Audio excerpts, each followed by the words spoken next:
여러분 안녕하십니까, 강신업 변호사입니다. 이번에 윤석열 대통령의 이제 판결이 나게 되면 그야말로 공을 세운 사람들 한번 생각해 볼 수가 있습니다. 무엇보다도 말이죠, 대통령 변호인단에서 눈부신 활약을 해준 우리 변호인단이 가장 공을 세운 거죠.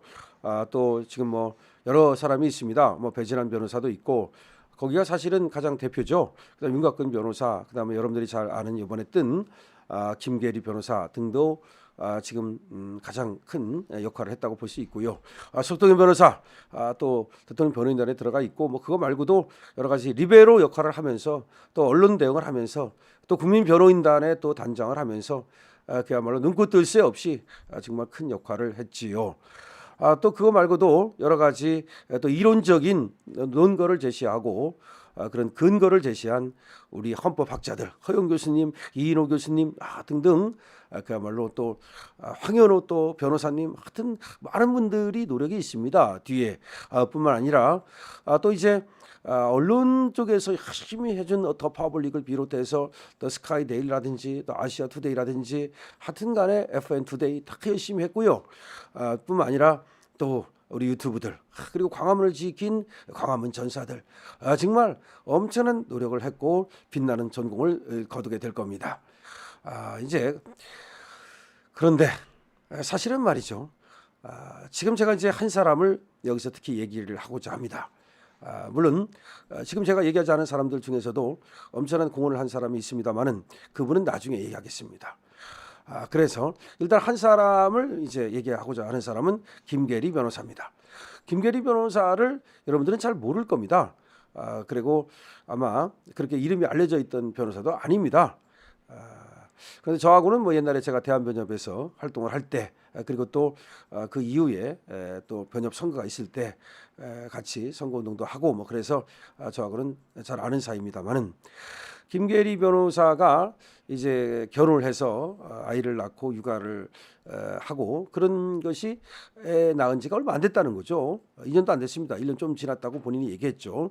그러니까 얼마나 그동안에 바빴겠습니까? 아마 사회 돌아가는 꼴도 관심이 별로 없었을 겁니다. 변호사 하는 것도 힘든데 무슨 뭐 정치까지 관심 갖고 그러기는 사실상 어렵습니다. 그러다가 이제 이 계엄이 떨어지고 그다음에 탄핵 사태가 벌어지면서 나는 개몽됐다, 계몽맘임을 스스로 선언했지요. 그래서 나는 개몽됐다, 이 말 한마디가 말이죠, 엄청나게 큰 반향을 일으키고 그리고 큰 역할을 한 것은 당연하지요. 그러나 그거 말고도 말이죠, 사실은 김계리 변호사가 거기에 들어가 있는 이유가 있습니다. 그러니까 변호사로서도 거기에 들어가 있는 이유가 있고 역할이 있습니다. 사실 말이죠. 김계리 변호사는 말이죠, 그 시보를 하고 또 이제 선거 운동을 하고 또 이제 활발하게 선거 운동을 하기 때문에 또 다른 사람이 그 정치적 선거 운동을 할 때 캠프에 들어가서 또 활동을 한 적도 있거든요. 그렇게 저렇게 해서 여러 가지 인맥을 구성했는데 그 인맥이 말이죠, 이번 선거에 큰 도움이 되는 그런 인맥을 갖고 있습니다. 제가 여기서 구체적으로 밝히진 않겠습니다. 나중에 판결이 나고 나면 나중에 김계리 특집을 한번 마련해서, 아니면 김계리 변호사를 우리 유튜브에도 본인이 원한다면 모실 수도 있습니다. 어쨌든 그래서 후일담으로 나중에 얘기를 드리겠습니다만은, 어쨌든 이 계몽맘으로써 그래서 언론 대응, 또 페이스북에다가 여러 가지 그 대통령 변호인단의 입장문을 올린다든지, 그래서 또 2030 또 젊은이들 그리고 여성들을 일깨운다든지, 그런 데서 큰 역할을 했을 뿐만 아니라 사실은 그 안에서 말이죠, 또 역할이 있었습니다.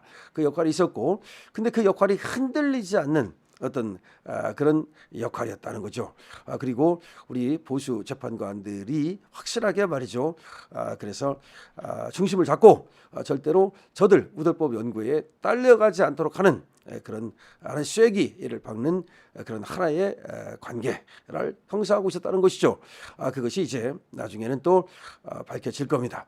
저들이 우들법 연구회라고 하는 좌파 카르텔 이런 걸 만들고서 그것을 이용해서 이념적 판결을 지향했다면, 우리는 말이죠, 그것이 아니죠. 원칙적으로 법과 그리고 양심에 따른 그런 판결을 하는데, 혹시라도 그런데 다만 저들이 워낙 집요하게 공격을 하고 집요하게 해요를 하고 그다음에 또 또 저 밖에서의 공격이 워낙 세다 보니까 잘못하면 딸려갈 수 있단 말이죠.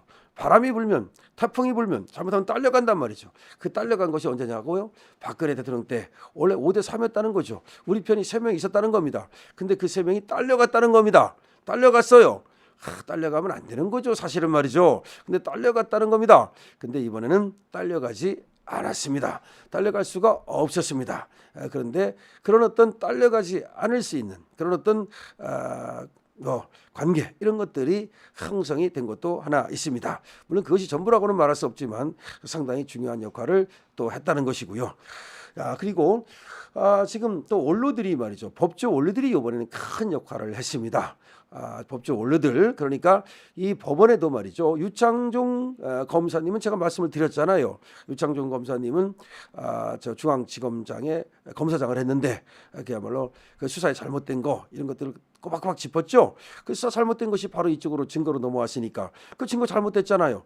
그리고 청주지방법원장 생각나시죠? 뭐 그런 분들을 비롯해서 그다음에 춘천지검장 이영림 지검장이라든지 이런 분들도 다 그 법조 원로들 그러니까 지금은 변호사로 가 있든 아니면 현직에 아직 있든 간에 법조 언론들이 또 상당히 논거를 제시한다든지 내지는 문제점을 지적함으로써 그냥 딸려가지 않도록 하는 그런 역할을 제대로 해줬다는 겁니다. 그 박근혜 대통령 때는 말이죠. 그런 어떤 역할이 없었어요. 그래서 딸려갔어요. 근데 그때는 말이죠. 너무나 그냥 전부 다 박근혜 대통령이 사실상 죄를 지은 것으로 다 언론이 그렇게 하는 바람에 진실이 묻혔어요.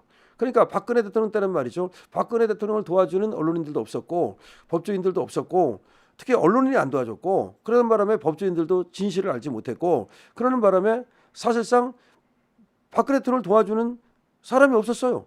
그냥 언론들이 없었어요. 그러니까 그냥 국민들만 도와준 거지.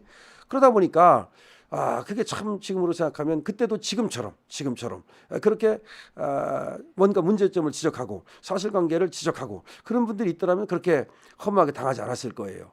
근데 이번에는 말이죠. 유튜브의 역할이 그래서 큰 거죠. 저들이 전부 다 저쪽으로 편을 섰지만 조중동까지도 저쪽으로 편을 들었지만 이번엔 유튜브 역할이 정말 컸습니다. 그리고 광장의 역할이 컸습니다.